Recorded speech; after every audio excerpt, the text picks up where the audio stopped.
Hey everyone, welcome back to the channel. If you're new here, my name is rhiannonharvest and I am a folk witch among many other things. I am obsessed with the occult. I talk about all things magical, mystical, and mysterious here on this channel. And today I thought it'd be interesting if I took you into my folk witch toolbox and showed you some of the magical tools that I work with as a folk witch. I found this video from the Red-Headed Witch's YouTube channel. I absolutely adore her channel, and as a fellow folk witch, I thought, what more fun could I have on a rainy day off than to let you dive into my toolkit and give you some inspiration on what you can include in your occult magical toolkit. So let's dive in. The very first thing that I include in my folk practice, which is a mainstay, is my journal, of course. My journal is something that I wish I had started years and years ago when I first started diving into anything spiritual. And I wish I had the documents back then and the thought processes through when I was growing and discovering what it was for my practice, what it meant to be a practitioner, and what my practice really meant to me. So if you don't have a journal of any kind, I highly suggest that you get one. It doesn't have to be anything magically special or anything like that. It could just be a coil book from the dollar store, just something to start recording your thoughts and your curiosities, and it can go from there. I discovered early on that my love for books was going to definitely translate from not just wanting to have a dream library one day of occult magical books and folklore and all of the things, but it also stemmed into my love of journals. So I have many journals. I have a journal for working specifically with Artemis. I have a journal specifically for Aphrodite. I am going to be having one specifically for working with Apollo and my music and writing my lyrics. And then I have a book of shadows where I do my ritual planning. I do my my basic mainstay journaling for my spiritual practice will be in there, but it's also kind of like a bullet journal hybrid. So it's yeah, it's a little bit more modern, but I like it. It has everything I need in there. I plan all my rituals. I journal through my spiritual practices and record how my meditations are going and record my dreams and all that kind of thing. And I'm able to plan for the future. And through this journaling, I'm able to further cement my rituals that I will like to have in my official grimoire, which will be my spell book. So I have a small little spell book where when I'm cemented with those practices and rituals, that will be going into that book as a good copy, hand-drawn. And then I also have a path-working book. So I have a lot of books without going into it too deeply. So don't feel like you need to have that many. Just a basic journal is great to start off with, and you can go from there. Now, divination tools. Divination tools are super important for me. Along with a basic tarot, which I'm still learning how to fully decipher, I also must have an oracle card deck at every turn. So I have one in my daily purse. I have one in my travel bag. I have to have one with me everywhere I go, just because sometimes I need a little bit of clarity while I'm reading my tarot, just for a clarification card. I also love using these cards for spell work, so sometimes I'll just pull some cards that go towards my workings through the deck and pull them out and use them as a representation in my spell working. Another form of divination I love, and I'm starting to build an entire casting kit for, is charm casting. This is something that is so extremely personal to the witch and practitioner, and it's so much fun to build all the little knickknacks and things that mean something very specific to you and curate those things. And then being able to start to decipher those things when you're doing your readings is so much fun to me. So I'll probably be a couple more months away before I have an official full-blown charm casting kit that will be fully functional, but I'm having fun putting that together, and I wish I had that a long time ago. Next, of course, is tea leaf reading. This is something that I find is so great for the spoony witch who is low on energy and would still like to do some reading. Just have a nice cup of tea, put some of that herbal magic into it, some green witchery, a little bit of like kitchen magic, and internalizing your spell work, but then afterwards being able to read and divine a message from that is so much fun for me. And I have a little bit of a thing about teacups, so I think that's going to be my next collectible item that I'm going to start wanting to collect through antique stores and stuff like that. I absolutely love the charm of a teacup, and yeah, I really enjoy reading my tea leaves. My next item that I have in my magical toolbox is my ritual oils. How can I get through an entire video almost without mentioning my oils? I have oils everywhere. These are one of my favorite tools. I would say if I had to cut down a physical toolkit to very few things, maybe 1 or 2 items, I would say it would be my oracle or tarot deck, one or the other, and an oil, because you can pretty much do almost everything that you need with an oil. There's so many correspondences you can put into it. Just the oil itself can have a correspondence, and then the ingredients you place into it is so versatile. So as long as I'm allowed to make oils the rest of my life, I think I'll have everything I need for my ritual. I really love making oils. That was one of the first things I ever made when I first started my craft, was ritual oils. And I love making powders, and I love experimenting with incense and spell candles and just crafting with my hands. So anytime I can combine those together, herbs and oils and powders and candles, I'm happy. Next, as a traditional folk witch, I would say my stang and my broom. My stang is something that I have had missing in my practice for quite a few years. When I was much younger, I had crafted several of them when I was camping, and then I was never allowed to bring them home with me. But as an adult, now that I've really found my practice and my path, and now that I realize that I resonate very much with the traditional path, I want to be able to craft my own stang. So this is something I'll be doing this summer, I'm hoping, and being able to have it in my altar room. A stang is a really great conductor of energy. So you're able to connect to the earth through the stang. If you're not able to connect through your feet, it's really great for being able to hollow the compass and create your protective space, your protective circle. And I've always resonated with the stang before I even realized what it was, and that it was a real thing. I, as a kid, always thought, this is something that I need in my practice. This is something that I resonate with. And I had no idea what a stang was or what practice it came from. And it wasn't influenced through movies and watching wizards with a staff, because a staff is much different than a stang. But I always knew that a stang would be part of my practice. And now that I'm fully formed as a practitioner, it has definitely made it to the must-haves in my toolkit. My broom is something also that I would love to craft. I've always had small little cedar brooms, or the cinnamon apple brooms that you get from the Dollar Tree, but they were just decoration. I would love to craft a true besom for my altar space to hang up for protection.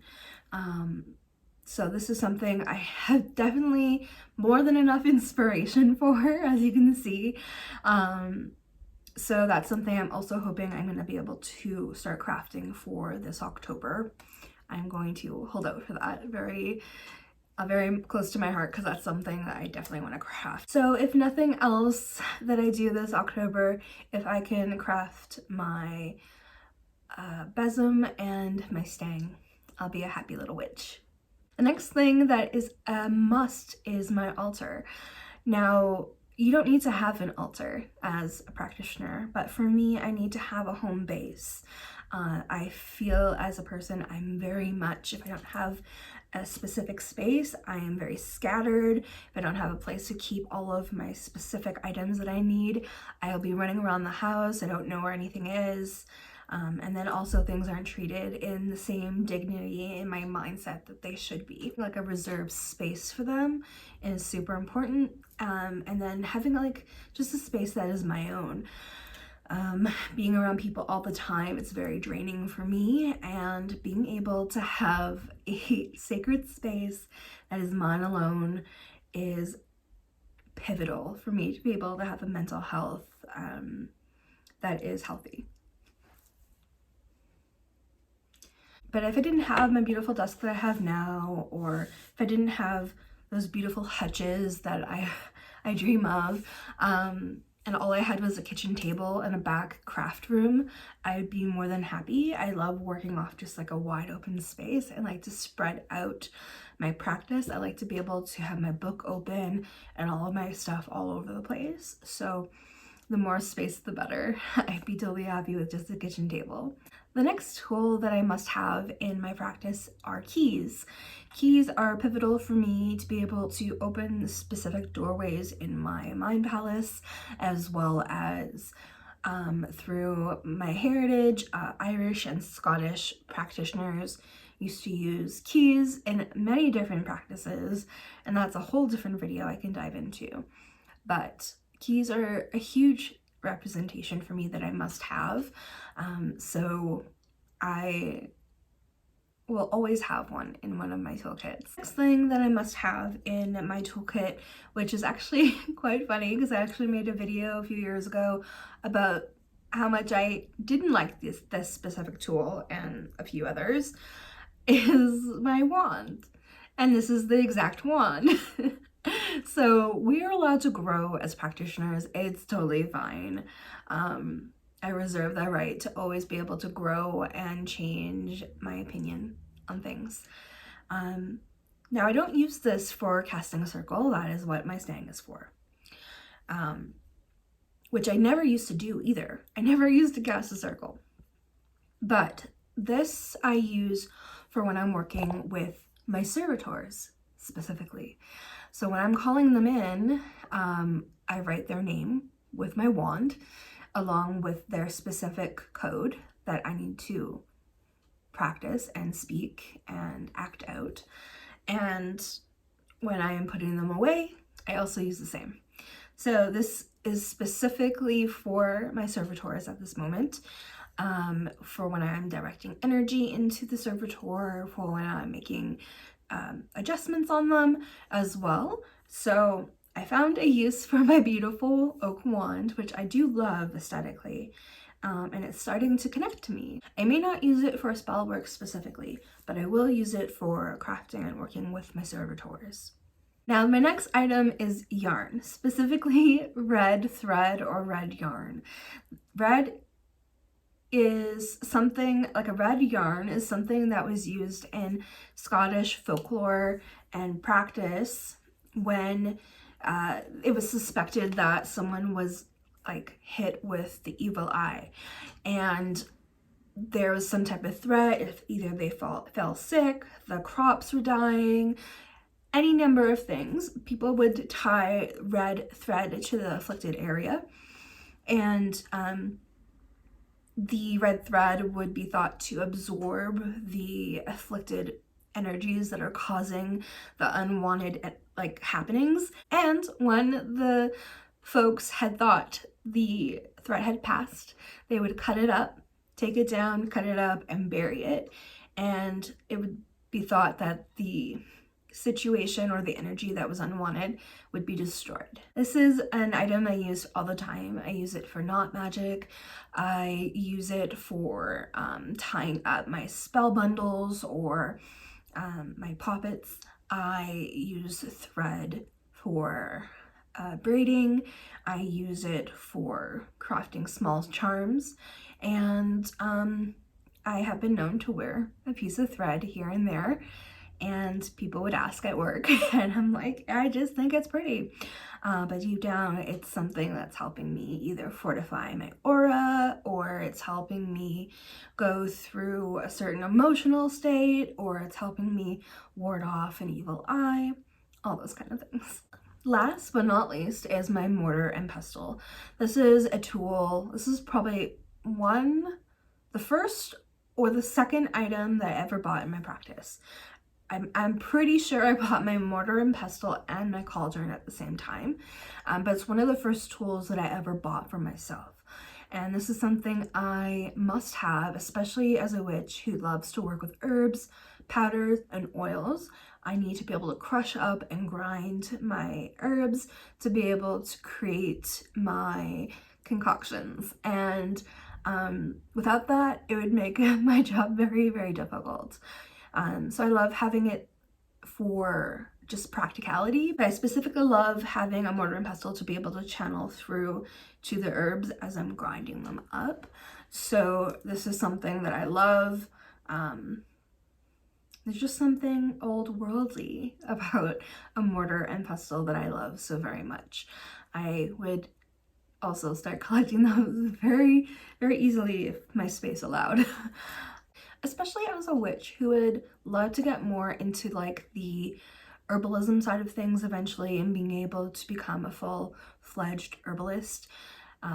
Just being able to have a mortar and pestle that's specifically for ritual use is super helpful. So those are all of my tools in my Folk Witch toolkit.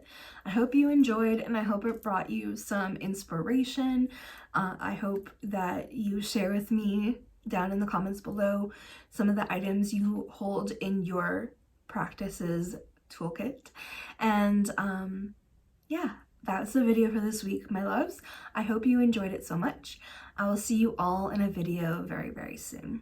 Also, if you'd like to help support this channel further, you can definitely go check out my Patreon and subscribe there. This place is definitely going to be supported very much by my patrons. So my Patreon will definitely help to bring more quality to the channel. I'm hoping to invest everything that I gain through that Patreon back into this channel by getting new equipment, new lighting, getting new editing software, being able to even travel maybe at some point, releasing new programs for you, all of those kind of things. So if you would like to support the channel further and become part of a small witchy occult community, and finally become part of a coven, definitely think about the Enchanted Esoterica Coven. This is my occult shop's little coven. So if you support the Patreon, you'll also be supporting the up-and-coming opening of my occult shop as well, where I will be releasing my witchy wares. So the Patreon has lots of extra goodies. Alongside a private Discord, you'll also be getting exclusive voting rights so that you'll be able to choose what videos and content that I release here first. You'll get the first say. Alongside that, you'll also be getting early released videos, bonus behind the scene things that I'll never release anywhere else besides Patreon. You'll also be getting discounts for my shop, among a myriad of other things. I am hoping eventually, as the small community grows, that I'll be able to like open a occult book club and maybe even do live rituals and all of those things. So if you'd like to support me, definitely check it out down in the channel notes below. And I love you all so, so very much. Thank you for staying to the end of the video. If you like this, definitely like and share with your fellow witchy friends. It really helps out the channel. And yeah, check out the Patreon if you feel so inclined. I love you all so much, my witchy babes, and I will see you in my next video. Stay wicked.